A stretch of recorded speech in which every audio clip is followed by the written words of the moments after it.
جمال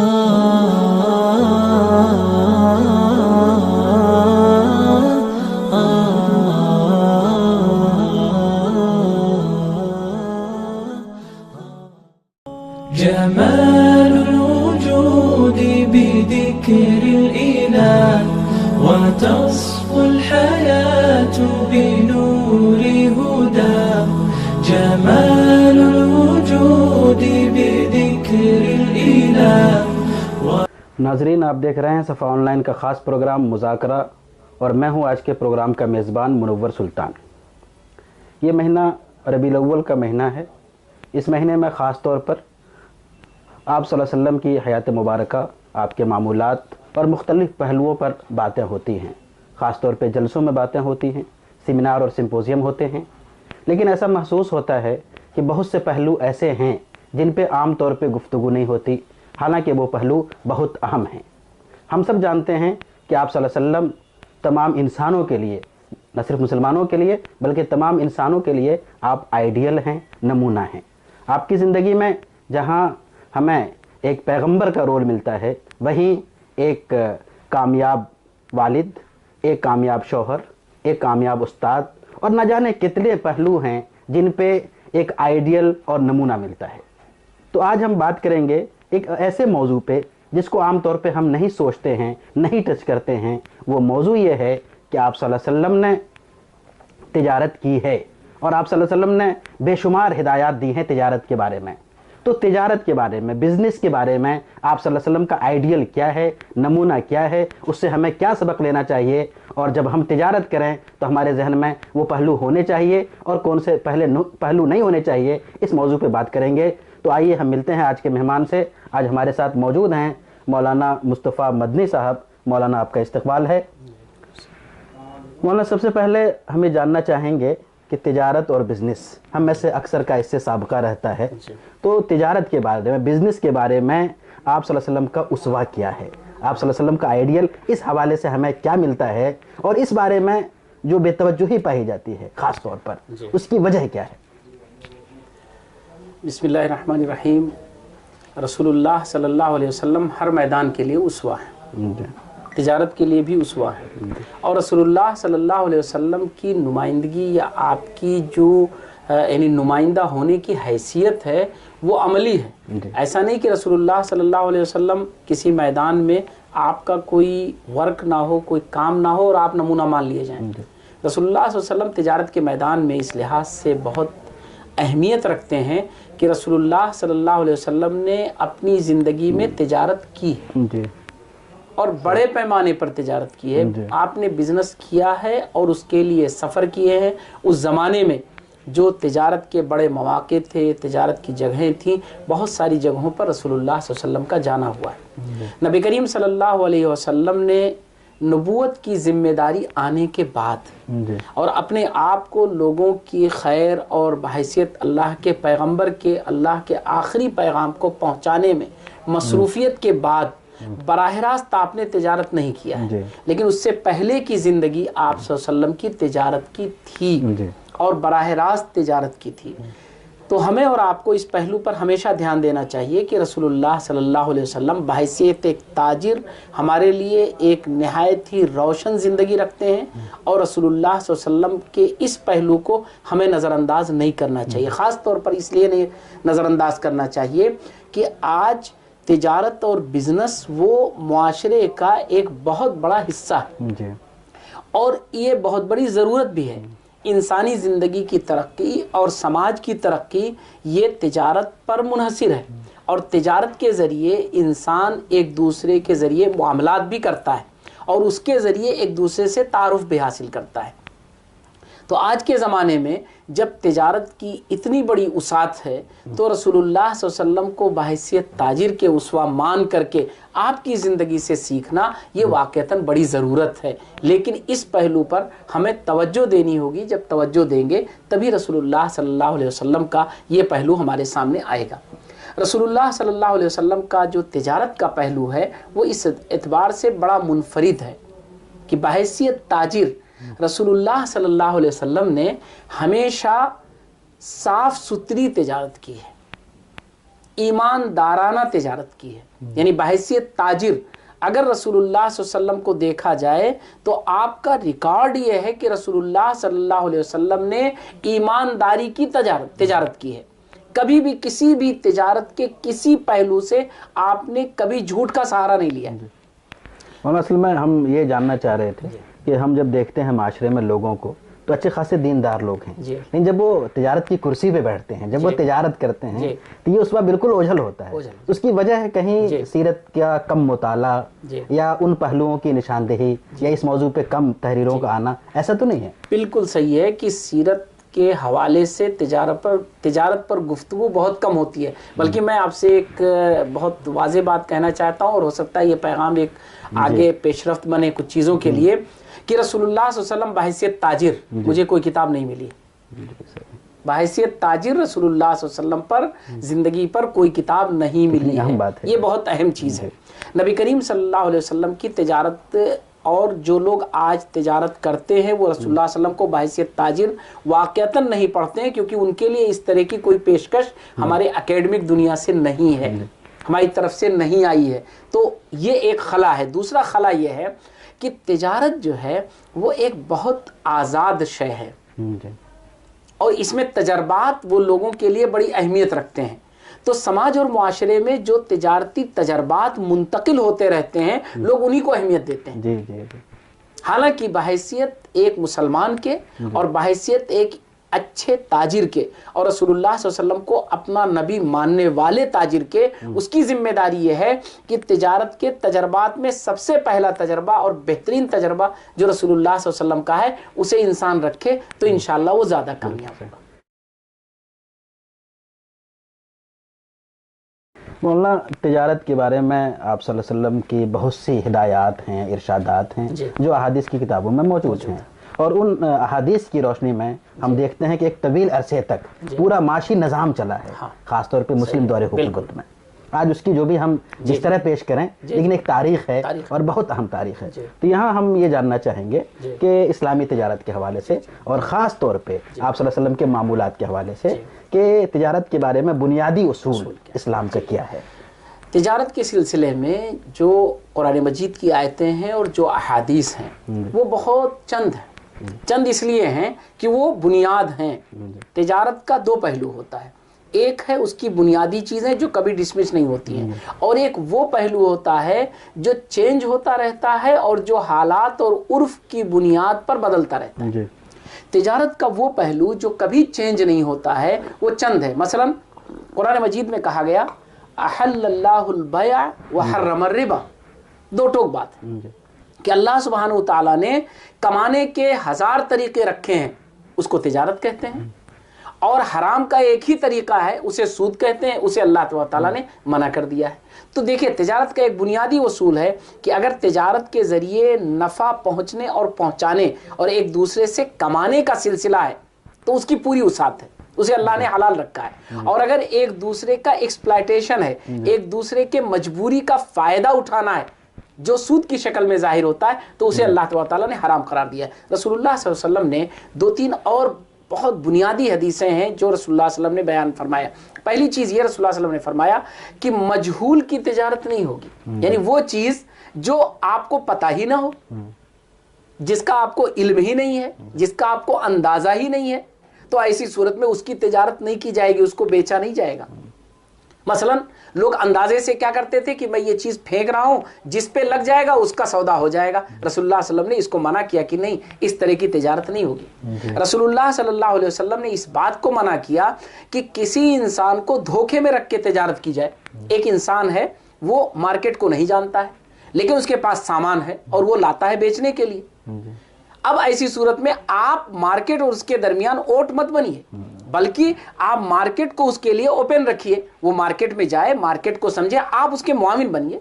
आपको उससे कारोबार करना है, कारोबार करिए, लेकिन मार्केट और उसके बीच में ओट बन करके आप मार्केट को महंगा करें, तिजारत में आप इस अंदाज का फायदा उठाएं, इसकी गुंजाइश नहीं है।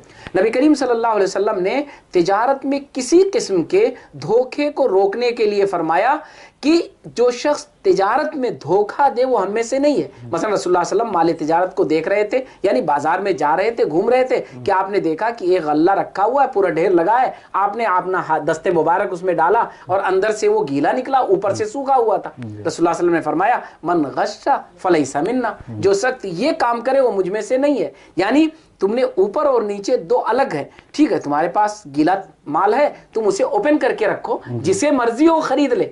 اسی لیے رسول اللہ صلی اللہ علیہ وسلم نے اس کی پوری اجازت دی کہ کوئی کتنے میں خریدے، کتنے میں اپنی رضامندی کا اظہار کرے، اس پر کوئی باؤنڈیشن نہیں، لیکن کوئی کسی کو دھوکہ دے، بیوقوف بنائے، اس کی گنجائش نہیں ہے.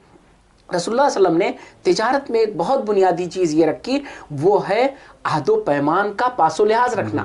آپ نے کن شرطوں پر تجارت کی ہے، سامنے والے سے کس بارے میں تجارت کی ہے، کیا پروڈکشن آپ اس کو دیں گے، کیا چیز اسے آپ کریں گے ڈیلیور، یہ بہت ضروری ہے. ایسا نہ ہو کہ شرطیں کچھ طے کی جائیں دی کچھ جائیں، تو ایسی صورت میں رسول اللہ صلی اللہ علیہ وسلم نے اس کو حرام قرار دیا ہے. تو رسول اللہ صلی اللہ علیہ وسلم کے جو تجارتی اصول ہے، اور ہمارے فقہائے کرام نے ایک بہت بڑا کام کیا ہے قواعد فقہیہ میں، لا ضرر ولا ضرار، لا غرر، یہ جو الفاظ ہیں یہ دراصل احادیث کے رسول اللہ صلی اللہ علیہ وسلم کے تجارتی وصولوں کا ایک خلاصہ ہے کہ لا ضرر ولا ضرار، نہ نقصان پہنچایا جائے گا اور نہ نقصان اٹھایا جائے گا.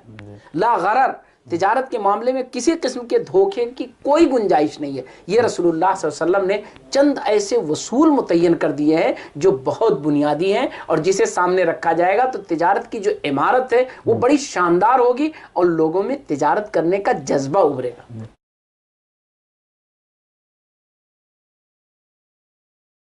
مولانا آپ نے آپ صلی اللہ علیہ وسلم کے معمولات اور ارشادات کا ذکر کیا. صحابہ میں بہت سے نام ملتے ہیں جو تجارت کے میدان میں بڑا نمایاں مقام رکھتے ہیں. خاص طور پہ آپ کے جو قریبی صحابہ ہیں، اجلہ صحابہ ہیں، ان کے معمولات کیا تھے تجارت کے بارے میں؟ بہت ہی بنیادی چیز ہے، اور خاص کر آج جو دائی حضرات ہوتے ہیں ان کا تجارت سے اور تجارت کرنے والوں سے کتنا گہرا رشتہ ہونا چاہیے، یہ بہت بنیادی چیز ہے. اور تجارت کرنے والوں کا دعوت کا کام کرنے والوں سے کتنا گہرا رشتہ ہونا چاہیے، اس پس منظر میں یہ سوال بہت بنیادی ہے. کیوں؟ رسول اللہ صلی اللہ علیہ وسلم ایک کامیاب اور 100% دائی تھے، کیونکہ آپ پیغمبر تھے، آپ تو متعین تھے اللہ کی طرف سے دائی، اور قیامت تک کے لیے تھے نبی. نبی کریم صلی اللہ علیہ وسلم کے سب سے قریبی صحابہ میں حضرت ابو بکر صدیق رضی اللہ تعالیٰ عنہ بہترین تاجر تھے، حضرت عمر فاروق رضی اللہ تعالیٰ عنہ بہترین تاجر تھے، حضرت عثمان غنی رضی اللہ تعالیٰ عنہ بہترین تاجر تھے، حضرت علی رضی اللہ تعالیٰ عنہ بہترین تاجر تھے، حضرت عبد الرحمن ابن عوف رضی اللہ تعالیٰ عنہ بہترین تاجر تھے. تو رسول اللہ صلی اللہ علیہ وسلم کے ارد گرد تو آپ دیکھیں گے کہ رسول اللہ صلی اللہ علیہ وسلم بہترین دائی، اور آپ کے چاروں طرف جو لوگ آپ کے معاون ہیں وہ بہترین تاجر. تو گویا تجارت اور دعوت کا جو رشتہ ہے وہ بڑا گہرا ہے، لیکن وہی رشتہ جو رسول اللہ صلی اللہ علیہ وسلم کے تجارتی وصولوں پر ہو، وہ رشتہ نہیں کہ حرام کی تجارت ہو، غلط تجارت ہو، دھوکے کی تجارت ہو، اسلام کے وصولوں کے خلاف تجارت ہو اور وہ دعوت کے ساتھ جڑ جائیں. ایسا نہیں ہو سکتا ہے. یہ تھا رسول اللہ صلی اللہ علیہ وسلم کے صحابہ کرام کا ایک بہترین نمونہ، جس کو کہیے ایک بہترین ہمارے سامنے ایک ایسی تاریخ ہے، ایک ایسی روشن مثال ہے کہ آج اسے بہت نمایاں کرنا چاہیے کہ رسول اللہ صلی اللہ علیہ وسلم بحیثیت دائی، بحیثیت پیغمبر بیٹھے ہوئے ہیں، اور آپ کے چاروں طرف آپ کے ساتھ وہ لوگ بیٹھے ہوئے جو بہترین تاجر ہے، اور وہی لوگ رسول اللہ صلی اللہ علیہ وسلم کے معاون ہیں.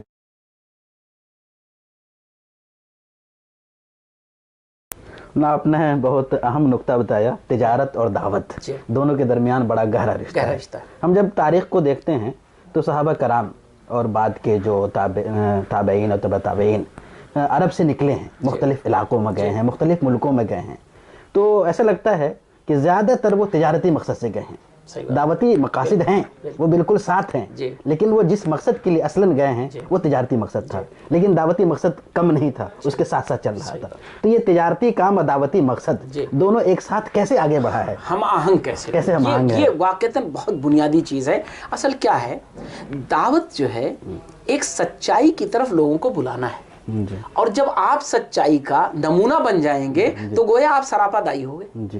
نبی کریم صلی اللہ علیہ وسلم سراپا با اخلاق تھے، اس لیے آپ सरापा दाई हो गए। यानी कौल और अमल में तजाद नहीं है, तजाद नहीं है। दूसरा, आपने अपने अमल से सामने वाले को ऑटोमेटिक दावत दे दी कि वो आपके रवैये पर गौर करे और आपकी चीज को माने, उसे तस्लीम करे कि आपके अंदर सच्चाई है, आपके अंदर हमदर्दी है, आपके अंदर अखलाक है, आप किसी अपने पैदा करने वाले के सामने झुकते हैं, उससे मांगते हैं, उससे उम्मीद रखते हैं। तो ये सब जो आपकी क्वालिटी है, ये क्वालिटी तो हमें भी अपनानी चाहिए, क्योंकि ये सब क्वालिटी आपके अंदर है। आप बेहतरीन ताजिर हैं, बेहतरीन खुशहाल, आप एक कारोबारी इंसान हैं। तो ये जो तिजारत के पहलू पहलू उनका दावत चलता रहा, तो दरअसल उनकी तिजारत चूंकि इंसानी जिंदगी में एक बेहतरीन असर डाल रही थी, इसलिए उनका जो किरदार था वो मुअस्सिर होकर लोगों के सामने सवाल बन रहा था कि भाई देखो, ये मेरी जिंदगी है और ये मेरा वसूल है, ये मेरा अकीदा है, ये मेरा ईमान है, ये मेरा मजहब है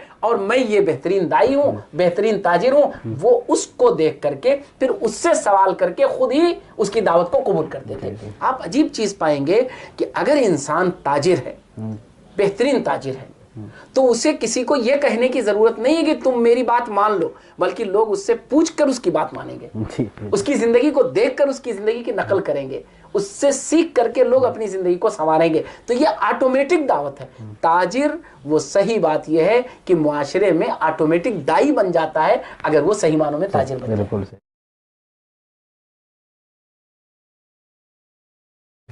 वरना आज का आखिरी सवाल ये हम करना चाहेंगे कि आपने कई बातें कही जो पॉजिटिव है, क्या करना चाहिए, क्या करना चाहिए, लेकिन उसवे रसूल के हवाले से जब तिजारत की बात करें तो किन पहलुओं की आप सल्लल्लाहु अलैहि वसल्लम ने सख्त नकीर की, कहा कि नहीं करना चाहिए, वो कौन से गोश है तिजारत के पस मंजर में? इसमें कोई शक नहीं, ये बात हमको हमेशा जहन में रखनी चाहिए कि रसूलुल्लाह सल्लल्लाहु अलैहि वसल्लम मुकम्मल इसीलिए हैं और आखिरी रसूल इसीलिए हैं कि आपने हमेशा दोनों पहलुओं की रहनुमाई की। यानी मुआशरे में बहैसियत ताजिर आपको क्या करना है और क्या नहीं करना है। याद रखिए, सिर्फ करना है अगर लिस्ट बना दी जाए और नहीं करना है ना मालूम हो तो इंसान कहीं ना कहीं शिकार हो जाएगा। तो रसूलुल्लाह सल्लल्लाहु अलैहि वसल्लम ने तिजारत के पसे मंजर में कुछ चीज़ों को बहुत साफ फरमाया। मसलन रसूलुल्लाह सल्लल्लाहु अलैहि वसल्लम ने हज्जतुल विदा के मौके पर फरमाया कि देखो, मेरे ख़ानदान में सूदी कारोबार होता था, लेकिन आज के बाद मैं उसे अपने पैरों तले रौंद रहा हूँ। यानी अब गोया कि आइंदा कभी सूदी कारोबार की गुंजाइश नहीं होगी। नबी करीम सल्लल्लाहु अलैहि वसल्लम ने, जैसे इससे पहले भी गुफ्तगू आई कि रसूलुल्लाह सल्लल्लाहु अलैहि वसल्लम ने ला दरर वला दिरार, यानी ये हो नहीं सकता है कि बहैसियत ताजिर आप किसी शख्स को नुकसान पहुंचाकर फायदा उठाने का प्लान बनाए। अगर कहीं आपने ऐसा किया तो आपकी तिजारत वो आपकी गलत तिजारत हो जाएगी। तीसरी चीज, नबी करीम सल्लल्लाहु अलैहि वसल्लम ने जिन चीजों को मना फरमाया वो चीजें हैं जिनको अल्लाह सुब्हानहू तआला ने फी नफ्सी हराम करार दिया है। मसलन खून की तिजारत, यानी खून की तिजारत, खून देने की तिजारत नहीं, खून बॉडी से निकालकर दूसरे बॉडी को दिया गया ये अलग चीज है, लेकिन खून को खाने पीने में इस्तेमाल करना उसे शरीयत ने हराम करार दिया। ये वजाहत रहनी चाहिए। इसी तरह इंसानी जिस्म की तिजारत, मुर्दे की तिजारत, मुर्दार की तिजारत, खिंजीर की तिजारत, कल्ब कुत्ते की तिजारत, और कुत्ते में भी वो कुत्ते नहीं जो हिफाजत के लिए हों, जो किसी तहफ़्फ़ुज़ के पस मंज़र में हूँ। बहुत सारी बाउंडेशन है, लेकिन वो चीज़ें जो सरासर अल्लाह तबारक व तआला ने हराम करार दिया है, उनकी तिजारत को भी रसूलुल्लाह सल्लल्लाहु अलैहि वसल्लम ने हराम करार दिया है। उससे भी हमें बचने की ज़रूरत है, ख्वाह उसमें कितना भी नफ़ा क्यों ना हो। क्यों? उनकी तिजारत से इंसानी ज़िंदगी को नुकसान है, सोसाइटी को नुकसान है। इसलिए नबी करीम सल्लल्लाहु अलैहि वसल्लम ने उस तरह की तमाम तिजारतों को मना फरमाया है और इस तरह की तमाम तिजारतों पर रसूलुल्लाह सल्लल्लाहु अलैहि वसल्लम ने सख्त नकीर फरमाई। बहुत बहुत शुक्रिया। नाजरीन, आप देख रहे हैं सफ़ा ऑनलाइन का ख़ास प्रोग्राम मुज़ाकरा, और आज हमारे साथ गुफ्तगू के लिए मौजूद थे मशहूर इस्लामी स्कॉलर, नौजवान दाई मौलाना मोहम्मद मुस्तफ़ा मदनी साहब। आप नूर फाउंडेशन के सदर हैं और मुख्तलिफ़ इदारों के ज़िम्मेदार हैं। नाजरीन, अगर आपको हमारा प्रोग्राम पसंद आए तो चैनल को सब्सक्राइब कीजिए और हमारा पेज फेसबुक पे भी मौजूद है, उसको ज़रूर लाइक करें। और एक गुजारिश और आपकी खिदमत में ये है कि इस प्रोग्राम के हवाले से अगर आप कुछ भी पूछना चाहते हैं, कोई सवाल आपके जहन में आ रहा है, तो बराह करम उसको ज़रूर हमें लिखिए और हमें भेजिए। हम कोशिश करेंगे कि अगले प्रोग्राम में आपको उसका जवाब दे सकें। बहुत बहुत शुक्रिया। जज़ाकल्लाह। दीनी व इस्लामी किताबों का वाहिद मरकज़ Darain book depot, Shabab market, Lucknow. Video के नीचे सब्सक्राइब के बटन पर क्लिक करें, बेल के आइकॉन पर क्लिक कीजिए ताकि हर नई वीडियो की नोटिफिकेशन